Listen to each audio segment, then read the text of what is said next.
जय हिंद दोस्तों। और एक बार फिर से स्वागत करता हूं मैं आप सभी का आपके अपने चैनल लोन हेल्प इंडिया में। और आज के इस वीडियो का टॉपिक होने वाला है अनसेक्योर्ड लोन का रिपेमेंट अगर हम लोग नहीं कर पाते हैं तो बैंक या एनबीएफसी क्या कर सकती है, या रिपेमेंट करने के बाद क्या नहीं होता है, इसका पूरा प्रोसेस आज के इस वीडियो में पूरा डिटेल में मैं आपको समझाने वाला हूं।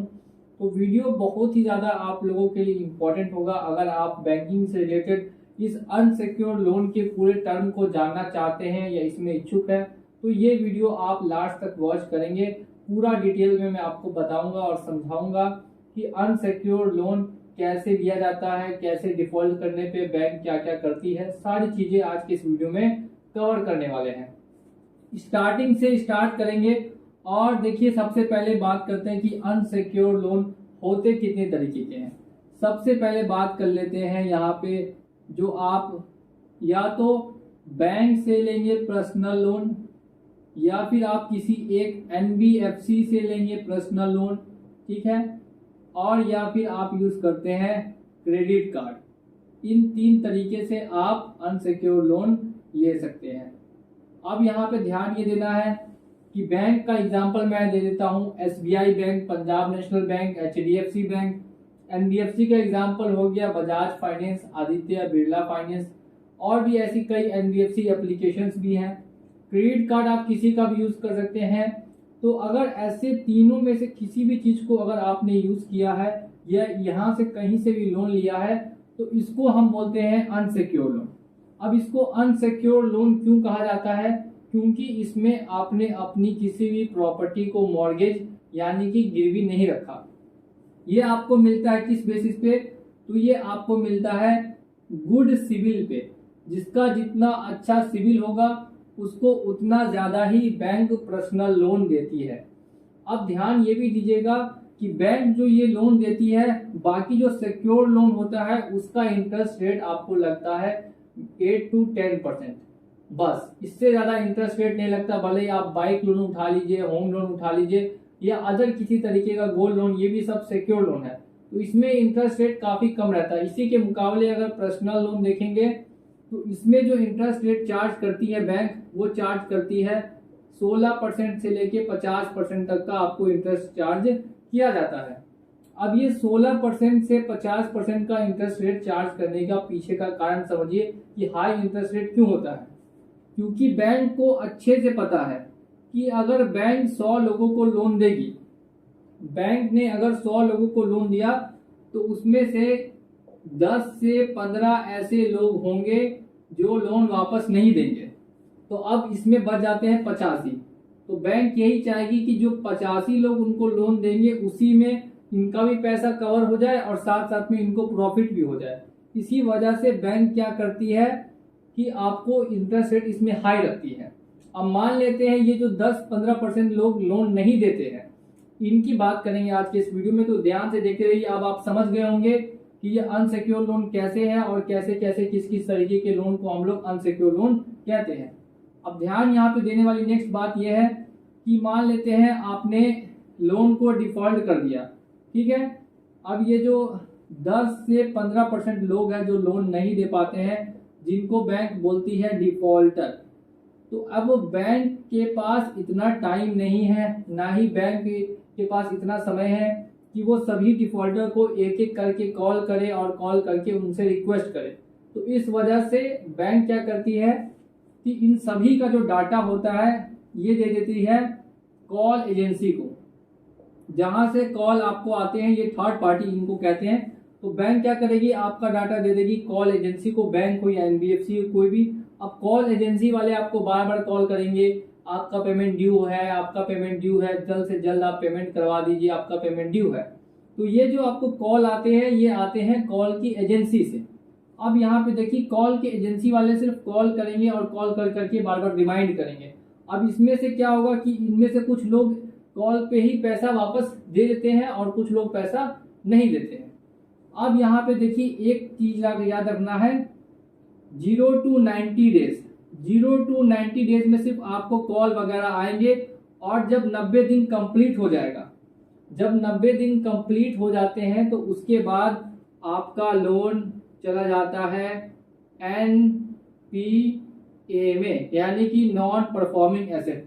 अब इस पे एक डिटेल में वीडियो बनाया, बस यहाँ पे आप इतना समझिए कि जब आप 90 दिन डिफॉल्ट करते हैं या 3 EMI डिफॉल्ट करते हैं लगातार, तो आपका अकाउंट अब NPA में चला गया। अब देखिए, ऐसे में आपको 3 नोटिस आएंगे, ध्यान देना है आपको कितने नोटिस आएंगे। तो नोटिस अब बैंक भेजेगी आपको टोटल 3। सबसे पहला होगा या तो सेक्शन 25 या 138 का ये नोटिस होगा। दूसरा जो नोटिस आपको आएगा वो नोटिस होगा लोन रिकॉल नोटिस, ठीक है। ये एक आपको आएगा नोटिस लोन रिकॉल नोटिस, और फिर आएगा आपको डिमांड लीगल नोटिस, ठीक है। ये आपको कुछ नोटिस है जो कि भेजे जाएंगे, ये 3 नोटिस, और इसके बाद भी आगे आगे में कई नोटिस आपको आते हैं, लेकिन मेनली ये तीनों नोटिस आपको रिसीव होंगे।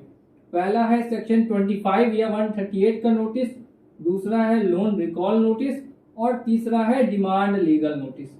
अब इसके बाद भी अगर आदमी पेमेंट नहीं करता है या इसी बीच में, अब क्या करेगी कंपनी, देखेगी कि देखिए NPA भी हो गया, अब पैसा तो आ नहीं रहा है, तो आपका अब डाटा जाएगा रिकवरी एजेंसी के पास, ठीक है। अब रिकवरी एजेंसी जो काम करती है वो टारगेट बेसिस पे करती है।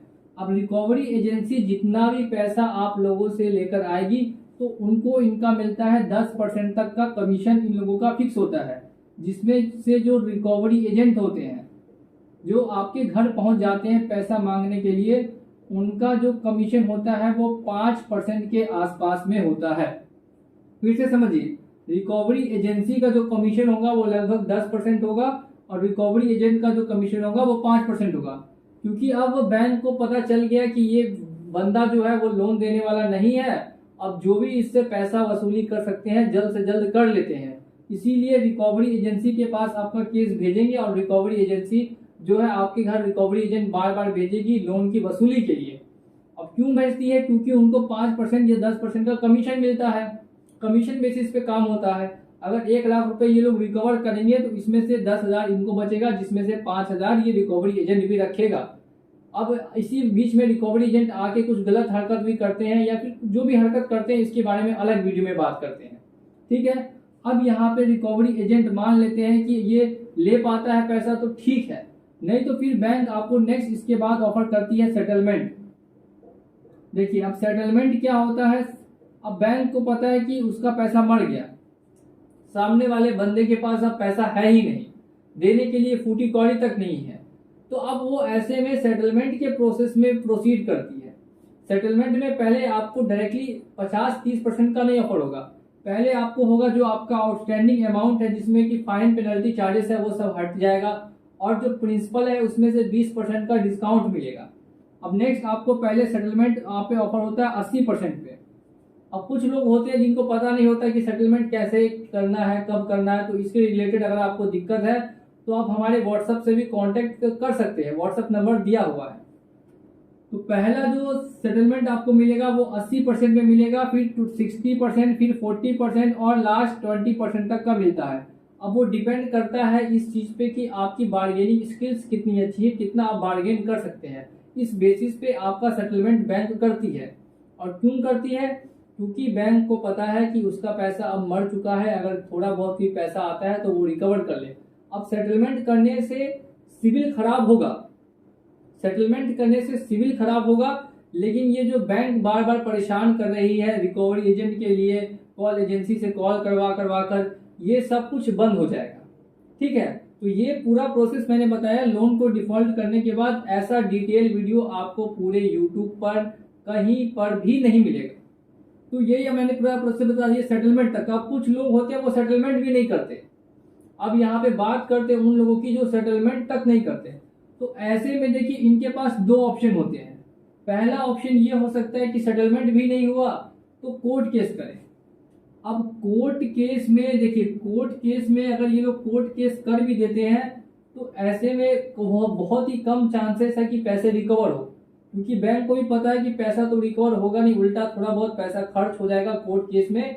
लेकिन किसी किसी केस में अगर बड़ा लोन है तो कोर्ट केस हो भी जाता है, अगर छोटा लोन है तो फिर नहीं होता। अब कोर्ट केस होता है, उसके बाद नेक्स्ट देखिए, या तो होता है आपका लोन राइट ऑफ।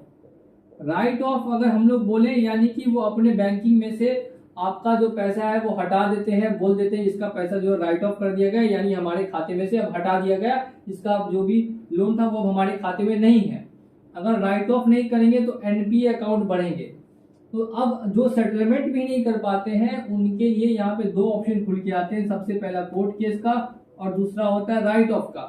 तो बहुत सारे लोन जो है वो राइट ऑफ कर दिए जाते हैं और बहुत सबको केस कोर्ट में ले जाया जाता है सुलझाने के लिए, लेकिन वहां भी फैसला आने में टाइम लगता है और बहुत ही लंबा प्रोसेस चलता है। बहुत बार उनको सजा या कुछ ऐसा होता ही नहीं, तो इसीलिए जो लोग होते हैं वो थोड़े से निश्चिंत रहते हैं। लेकिन ध्यान ये रखना है कि जो भी डिफॉल्ट करते हैं लोन, उन सभी का जो सिविल है वो फिर गुड नहीं रहता, वो हो जाता है बैड। क्या हो जाएगा? Bad civil. अब इतना डिटेल में आप देख सकते हैं, इतना डिटेल में मैंने आपको समझा दिया।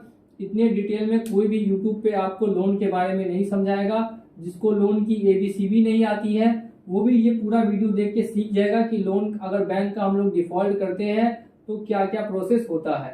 तो इसी बात पे अगर वीडियो पसंद आई हो तो वीडियो को आई होप लाइक कर दीजिएगा, और चैनल पे अगर नए हैं तो चैनल को सब्सक्राइब कर दीजिए। चलिए चलता हूँ आज के इस वीडियो में और मिलूंगा आप लोगों से अगली वीडियो में बहुत ही जल्द। जय हिंद, जय भारत।